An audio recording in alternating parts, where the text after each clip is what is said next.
Some 17 shipyards once took up the banks of Washington, North Carolina.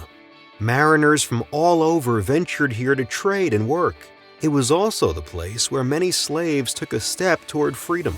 Washington native Leesa Jones grew up listening to stories about the Underground Railroad on her grandmother's front porch. Stories that she has researched, corroborated, and is now telling in Washington. What made Washington so significant to those freedom escapes was, again, Washington was a huge town for commerce. You had a lot of enslaved people working on the waterfront. You had a lot of people who were able to pass on messages secretly about how you could get to your freedom. And they often did that through the help of abolitionists who came from all walks of life. They were white, they were black, Native American. A block from the river, the Elmwood was once Beaufort County's largest plantation. It unwittingly hosted abolitionists who posed as tradesmen, midwives, and even preachers. Enslaved cook Fanny Grist worked in the house daily, including when Union soldiers stayed there during the Civil War. She was referred to as a hearer, and her role was simply to be picking up information about troop movements. Often the 44 Massachusetts would help an enslaved person to get to their freedom.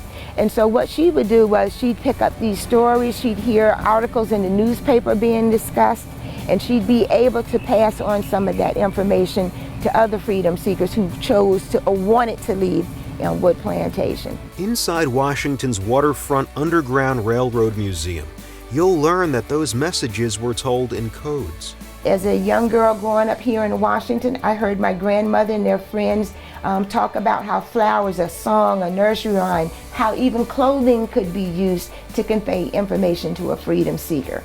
And again, you would need that information to successfully get off the plantation and to successfully be able to get on a ship. Once on a ship in the Pamlico with a good tailwind, it was unlikely that a freedom seeker would be caught.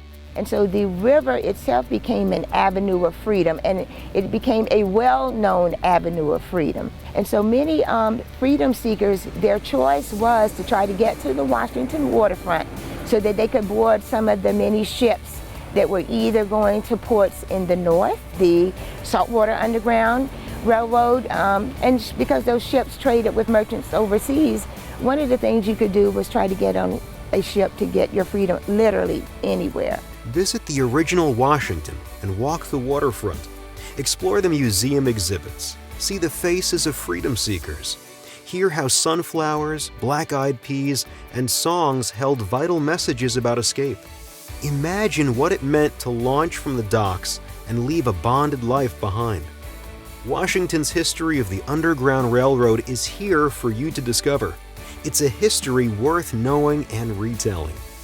Visit WashingtonNC.com.